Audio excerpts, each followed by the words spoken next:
Hello students, welcome to online class. My name is Bipin Gupta.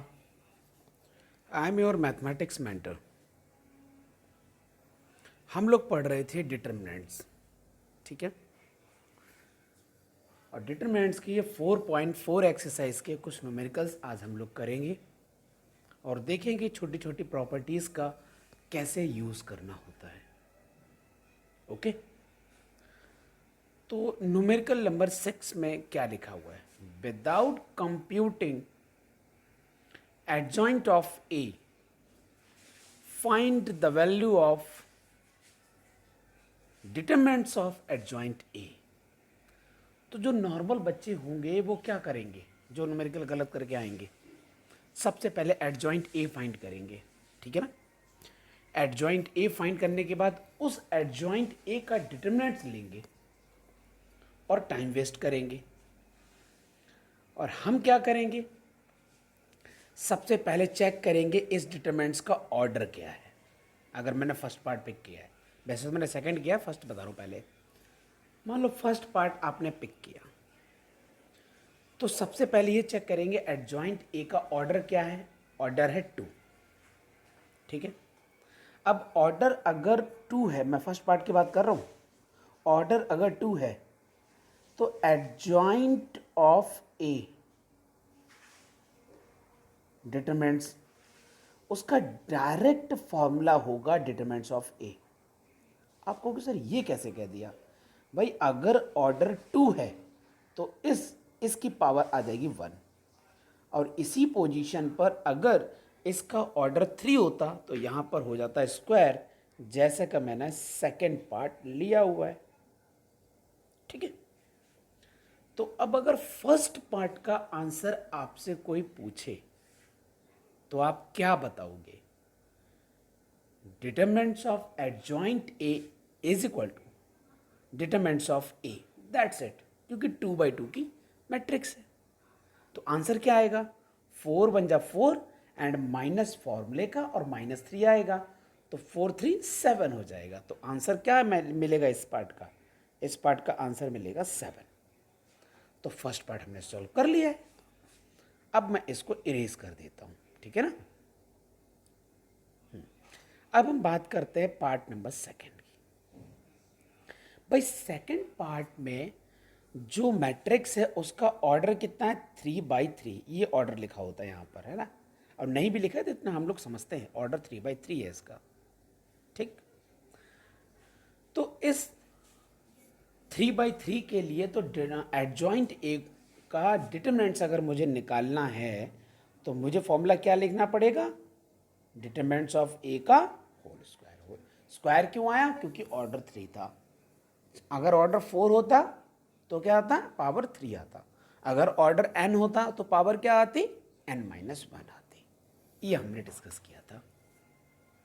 तो उसी हिसाब से आपको डिटरमिनेंट्स ऑफ ए चाहिए। और कितनी कमाल की बात है, अगर इस मैट्रिक्स का डिटरमिनेंट्स ए आपने फाइंड करना है तो एक प्रॉपर्टी याद करो। एक डिटरमिनेंट्स हमने प्रॉपर्टी पढ़ी थी कि लीडिंग डायगोनल के अपर पार्ट या लीडिंग डायगोनल का लोअर पार्ट, सारे एलिमेंट्स वहाँ 0 हैं। तो उस डिटरमिनेंट्स की डायरेक्ट वैल्यू हम क्या लिख सकते हैं? उन डायगोनल एलिमेंट्स का प्रोडक्ट। तो जैसा कि यहाँ पता चल रहा है मुझे कि ये पूरे पार्ट्स 0 हैं, 3, तो लीडिंग डायगोनल आपको समझ में आ रहा है, -2 4 3। तो आंसर क्या आएगा? उनका प्रोडक्ट फाइनल -24, क्योंकि -2 की मल्टीप्लाई 4 के साथ तो -8, -8 मल्टीप्लाइड बाई 3 -24। फिर हमारे पास ये फॉर्मूला, इस फॉर्मूले में -24 रख देंगे, उसका स्क्वायर करना है। 24 का स्क्वायर 576 होता है, 576। निगेटिव कैंसिल आउट हो जाएगा क्योंकि स्क्वायर करें, पावर इवन है। तो ये आपका सेकेंड पार्ट सॉल्व हो गया। अब आप लोग चाहो तो थर्ड पार्ट की भी बात कर लेते थोड़ी देर के लिए। ये है आपके पास थर्ड पार्ट।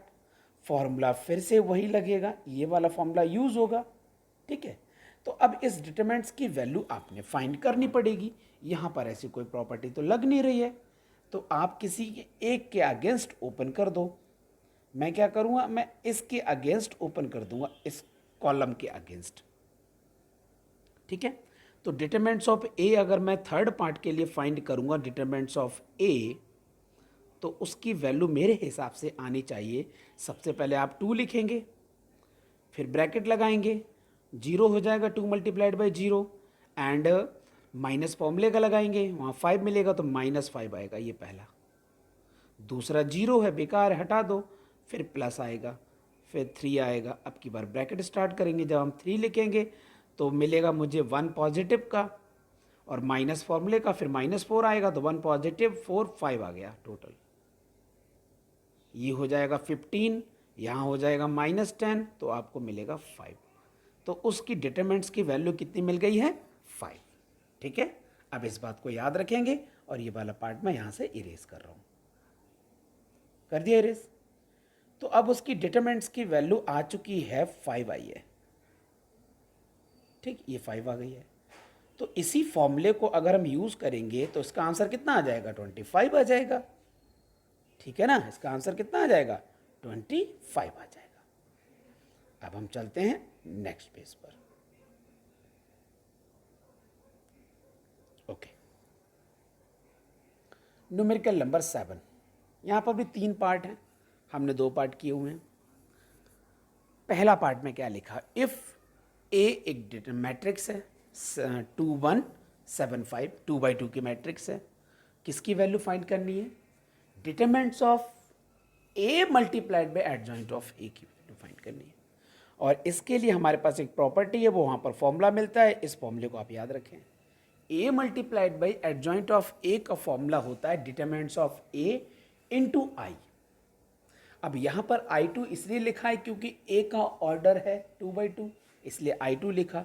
अगर ए का ऑर्डर 3 by 3 होता, जैसा कि सेकंड पार्ट में लिखा हुआ है, और वैसे यहाँ पर जो मैंने पार्ट किया ना वो थर्ड पार्ट है, यहाँ गलती से सेकंड लिखा, ये थर्ड पार्ट है। ठीक है, मैं इसको सही से कर दूंगा।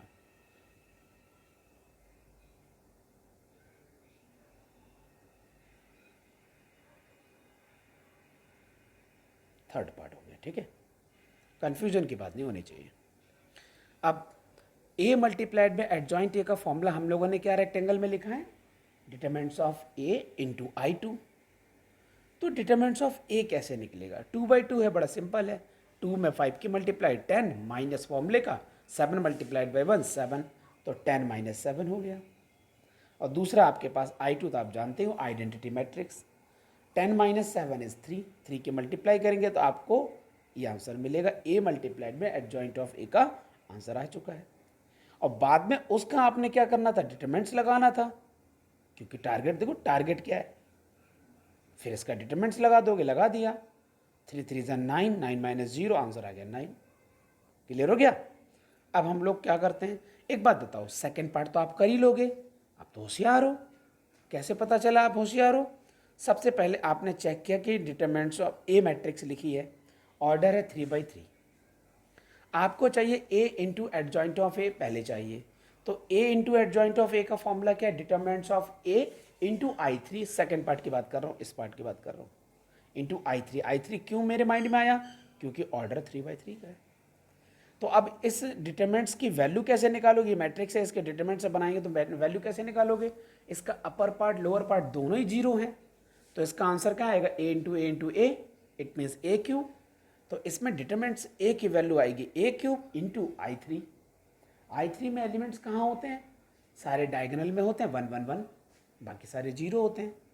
तो अगर आप ए क्यूब की मल्टीप्लाई करोगे 1 1 1 में, तो आपके पास एक मैट्रिक्स मिल जाएगी। तो उसकी मैट्रिक्स की वैल्यू क्या होगी, ए क्यूब 0 0, फिर उसके बाद में 0 ए क्यूब 0, मतलब डायगोनल में ए क्यूब मिल जाएगा।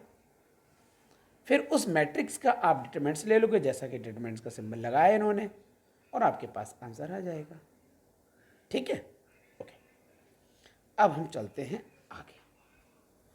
तो उसका आंसर वैसे तो होना चाहिए ए की पावर 9 आ जाएगा, चेक कर लेना, अब मुझे बता देना। अब हम करते हैं थर्ड पार्ट। अच्छा, एडजॉइंट ए हम जानते हैं एडजॉइंट ए क्या होता है। एडजॉइंट ए अगर 2/2 का निकालेंगे तो इंटरचेंज कर देते हैं एलिमेंट्स को, और डायगनल दूसरा डायगनल होता है नॉन लीडिंग डायगनल, उसमें -1 के मल्टीप्लाई कर देते हैं। एडजॉइंट ए आ गया। एडजॉइंट ए को मैंने थोड़ी देर के लिए पी कह दिया। अब आपसे बोला जाए कि पी कोई मैट्रिक्स है, उसका एडजॉइंट पी निकालो, तो फिर से वही वाला प्रोसेस लगा देंगे कि लीडिंग डायगोनल के एलिमेंट्स को इंटरचेंज कर देंगे और नॉन लीडिंग डायगोनल के एलिमेंट्स में -1 की मल्टीप्लाई कर देंगे। तो बाई चांस ये तो वही मैट्रिक्स आ गई है जो स्टार्ट में थी। इसका मतलब क्या हुआ कि एडजॉइंट ऑफ एडजॉइंट ए, उसकी वैल्यू होती है ए। ठीक है, तो इस बात को आप ध्यान से समझना। अब हम लोग चलते हैं नेक्स्ट पेज पर।